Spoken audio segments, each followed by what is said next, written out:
Another Friday night in the books. Week 7, Game 8 of the high school football season has come and gone. We take a look now at those Friday night highlights, the news notes, and what's going on in the playoff picture here on this edition, the 8th week recap. I'm James Dotson. Let's get right into it with the big game at Taggart Stadium, the final home game of the year for the Newcastle Red Hurricanes after taking down two of the top opponents in all the classification.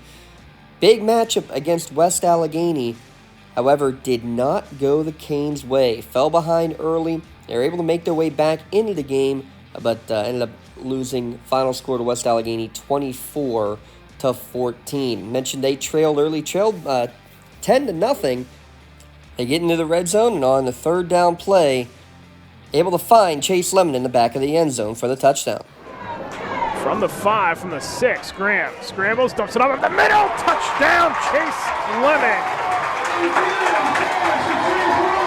Again, that little dump off to Lemon coming across the formation is good, and Newcastle is on the board for the first time tonight. Here's your LCAP instant replay. That score cut the lead down to 10-7 at the half. Newcastle would get the opening kickoff of the second half, march right down the field. Gets in the red zone again, a third down play. Extending the play is Marino Graham, his second touchdown pass, a beautiful one here to Kai Cox. Send it back to Eric Thomas and Tim Continenza on the call. Third down and 8 from the 12. Graham stepping up to evade pressure, has to get rid of it, lobs it, end zone, touchdown Kai Cox. 12-yard touchdown pass from Marino Graham to Kai Cox. And Newcastle, with 5:16 to go in the third, has grabbed the lead for the first time tonight. Watch this quarterback just stay strong in that pocket. Moves back up, looks and sees Cox breaking open, makes the perfect throw, and Cox goes up high, makes the catch, and the lead to the Canes here in the third quarter. Canes led 14-10 at that point after the PAT, but unfortunately were not able to do much after that, including a couple of turnovers down the stretch, something that they had avoided in those past couple of games. West Allegheny controlled it on the ground, and Brody Cornell, 32 carries, a $152 on the ground, and this his third touchdown game to wrap it up late in the contest. As West Allegheny just playing for their lives as well at 2-4. Going to hand it off to Cornell. Cornell cuts back. Cornell pushing, driving. Cornell is in the end zone for the touchdown with 4:19 to go.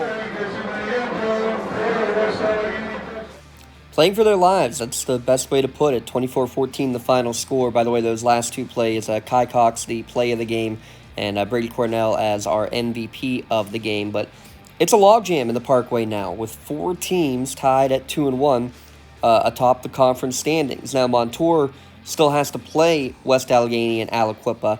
Those 3 teams all tied with Newcastle at 2-1. So some of it will shake out, but remember, only the top 2 guaranteed into the playoffs.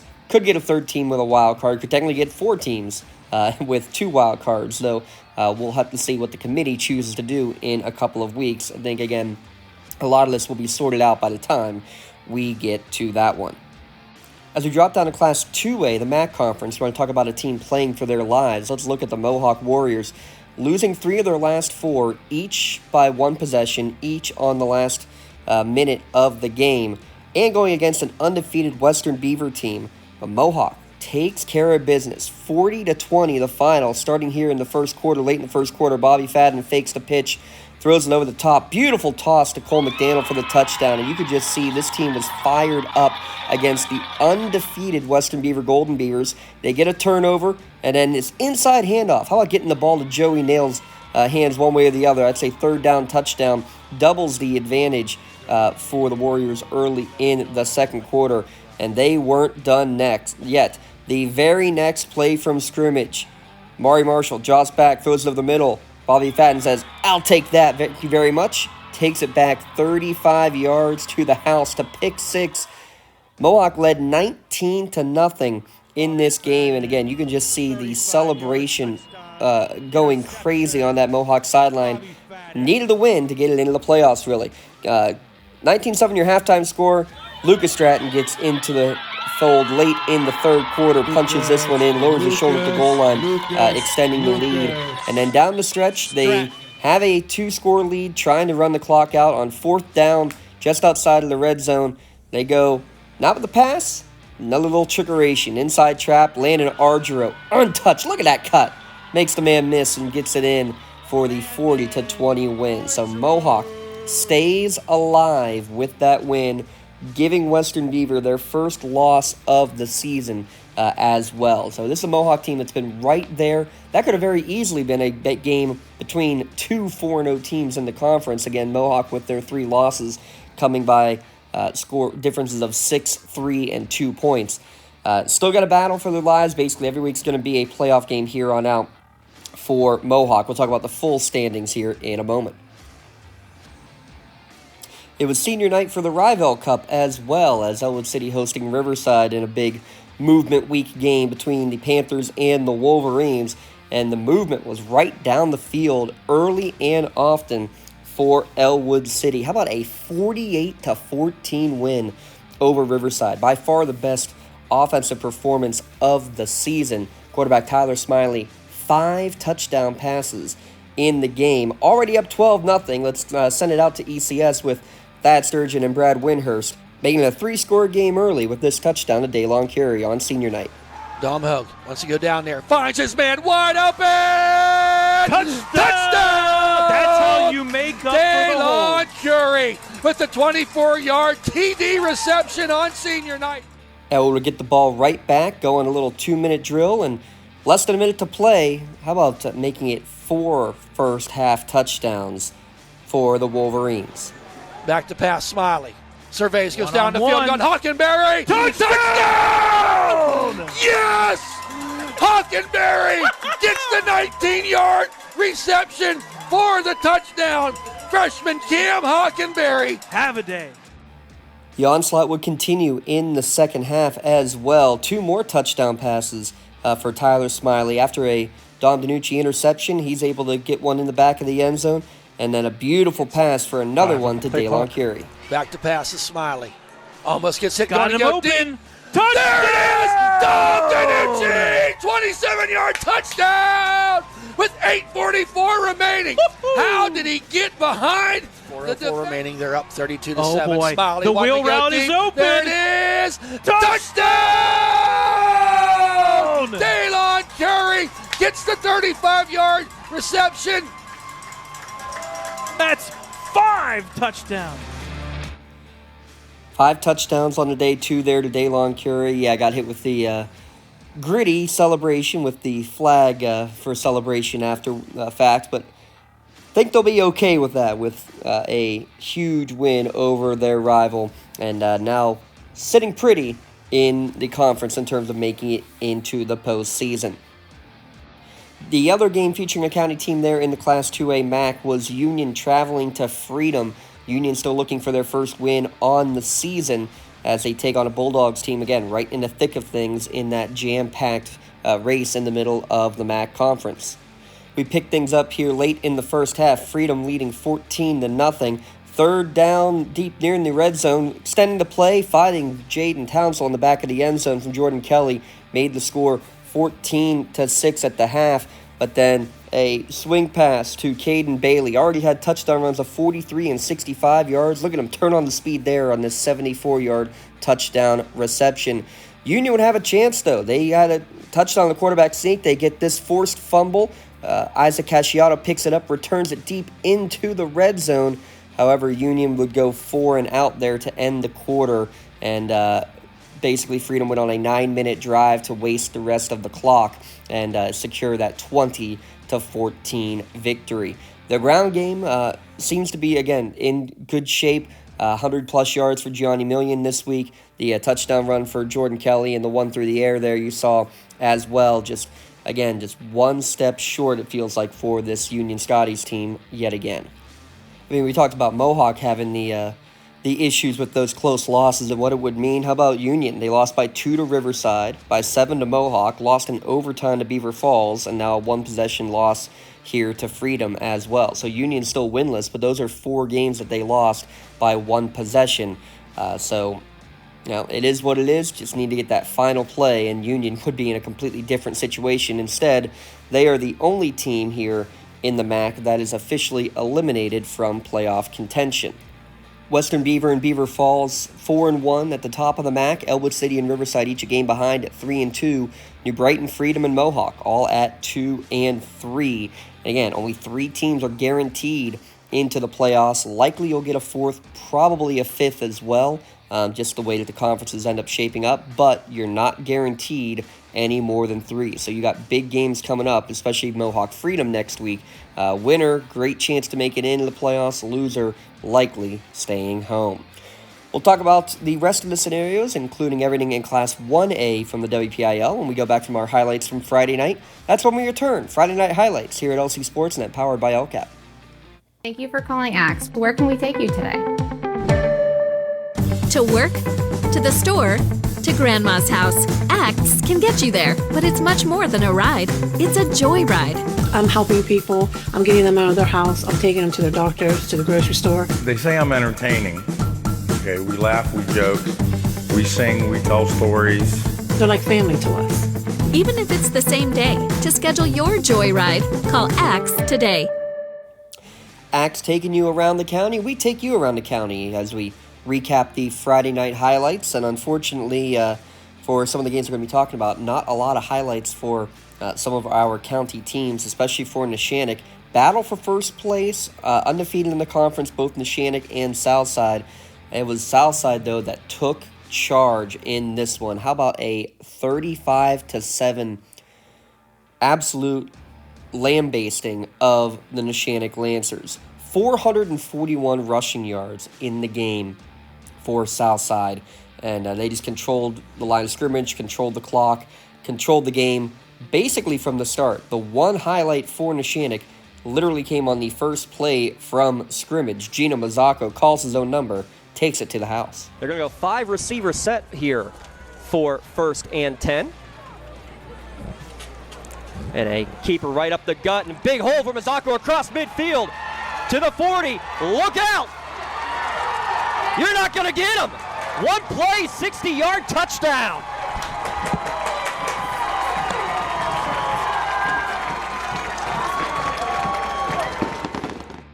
Unfortunately, that was about the extent of the fireworks on senior night for the Neshannock Lancers, as they were unable to do much offensively, and again, the defense on the field for a majority of that game. In fact, over 18 minutes of offense in the first half, twice as many plays run for Southside as Neshannock.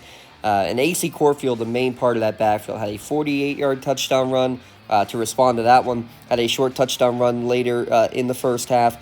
And then after Neshannock had a long drive to start the third quarter, turnover on downs at the 16-yard line, one play, and the lights turned out for good against the Lancers. 8 plays on the drive. Now he ran 15 in the entire first half, but still no points on the board on that drive. And look out! Corfield spins out of a tackle, and he's off to the races. Across midfield. You're not going to get him. 84 yards, AC Corfield to the house. Once he got in the open, you could not catch him. The fastest guy in Neshannock was trying to catch him and could not catch up. You thought it was quiet before. My goodness. He's almost stopped about 2 yards down the field. He did a little spin move, and that was it. He was gone. His 3rd touchdown of the game, unofficially 18 carries for 200 yards. And no question why he was our MVP of the game. Finished with 235 yards unofficially in that contest. And again, it keeps them at undefeated and at the top of the Class 1A Big 7 conference standings. And when they run the ball on that wing tee like they do, look out. They're a tough team to beat. Laurel's another tough team to beat, though. That's who they'll be facing next. Laurel coming off of a convincing win against conference foe Shenango and county foe in the Wildcats. 42-0. This one really never in question. We pick it up here early in the contest. Already up 7-0 are the Spartans. Little swing pass out into the flat looking for the all-time leading receiver in Laurel history. Colton Carlson shakes off one tackler, makes another man miss, and then see you later into the end zone for the touchdown. Made it 14-0 in favor of the Spartans. Continuing on later in the quarter, this time on the ground, Colton Carlson from 25 yards out. 21-0 Spartans. Look at that block from Nathan Hill on the way into the end zone as well. Hill had a couple of short touchdown runs earlier in the game, and then this one put it in the mercy rule in the third quarter. Look at that speed, untouched, race to the pylon. There is no race. Nathan Hill wins that every time. 42-0 again, your final score in this one. Laurel looking good offensively, looking really good defensively as well. In fact, only one touchdown given up in 4 conference games, and it came after the mercy rule was long in effect a week ago against Summit Academy. So you're going to have strength against strength, 2 teams that are putting up points and 2 teams that are doing a good job of shutting it down, especially shutting down the run game for Laurel. We're going to have a fun one there on Friday night, to say the very least, coming up. But first, let's look at what the actual standings are looking like here for the Big 7 Conference. Again, those 2 teams, winner is definitely having a playoff bid and actually have a share of the conference crown. No technical clinchings of playoffs. Yes, they should actually. Laurel and Southside should be officially clinched. Neshannock, if they win their game coming up on Saturday against Summit Academy, they will be in the playoffs. Those 3 almost certainly are your guaranteed picks. The question is after that, Shenango at 2-3, Summit Academy currently at 1-3 in conference play. That Shenango Summit Academy game on Saturday afternoon to end the year could end up being the pivotal game, a win and you're in type scenario for earning a wild card bid here out of the Big 7 Conference in Class 1A. Northgate also with 1 win on the year, and Rochester still winless on the season to wrap up the 1A standings. Finally, we go up to District 10, and it is another Hounds victory in convincing fashion as well, 48-0, and it got started literally right from the opening kick as Chase Mitchelltree is able to settle under this one. Look at him going across the field. Look at him setting up the blocks, and then takes it 82 yards, showing off the Jets down the stretch here to make it all the way to the end zone. Nifty moves, whoop, right there as well to get by a couple of Mustang defenders. No chance whatsoever. 20 seconds into the game, it's already 7-0. This one up the middle, you didn't even realize who had it, did you? It was Mr. Cam Kettering. He bounces off tacklers. He takes it into the house to extend the lead and made it at that point 21-0 in favor of the Greyhounds. And then just for good measure, Mitchelltree, his second rushing touchdown, 3rd total one of the day. Again, look at the Jets. Give him an avenue. He takes it untouched, out of the camera even, so fast down the field for another Greyhound victory. They take on Sharpsville coming up next week. They've clinched at this point at least a share of the 1A portion of that region title. They will almost certainly finish a game behind Farrell, Farrell being Class 2A, and Wilmington in 1A. They travel to Sharpsville next week to the Greyhounds. There you have it, another week come and gone. Glad to be enjoying each and every one of these weeks. Glad to be able to recap them here as well. Can't believe how quickly this fall season goes. We're in the final week of regular season play for both volleyball and soccer. The playoffs will be announced for Whitfield and for District 10, both for soccer and volleyball playoffs here coming up in the next week. Congratulations to Neshannock boys soccer. They qualified for the WPI playoffs for the first time in 14 years. They will learn their fate on the Trib Live pairing show coming up on Wednesday. Wilmington boys and girls soccer both have clinched region championships, looking to finish their region seasons undefeated. They will learn their playoff fate with the new District 10 pairing show coming up featuring Bob Greenberg and company. That'll be on Thursday afternoon. And then volleyball pairings Friday afternoon for the WPIL and Saturday afternoon for District 10 as in WPIL country. So far, Neshannock has clinched for sure. Riverside has clinched out of the Tri-County.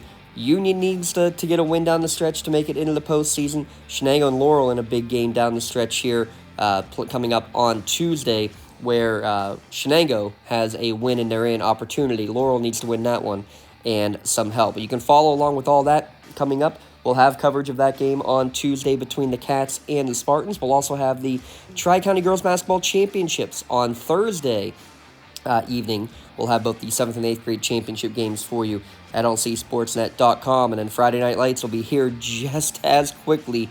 After that, Laurel hosting Southside and Mohawk in that casket game against Freedom. Make sure you check it all out. We'll also preview all the big games coming up when we go beyond the scoreboard on Wednesday. Great stuff. Busy time of the year. Love doing it. Love being here. Make sure you stay tuned for all the great action on the Lawrence County Sportsnet powered by LCAP.